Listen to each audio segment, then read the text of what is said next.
Cześć, nazywam się Łukasz Tasiemski. Driftingiem zajmuję się już 10 lat.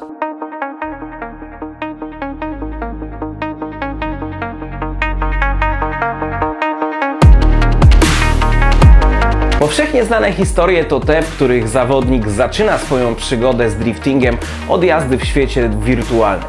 Później staje się właścicielem driftowozu i za jego kierownicą odwiedza rozmaite tory w Polsce, w Europie czy na świecie.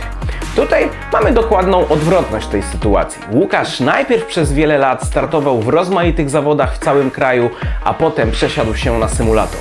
I widać, że taka droga przynosi naprawdę niezłe efekty.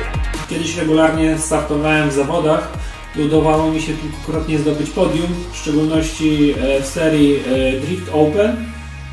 Od roku czasu wróciłem z powrotem do regularnych startów, lecz w wersji wirtualnej.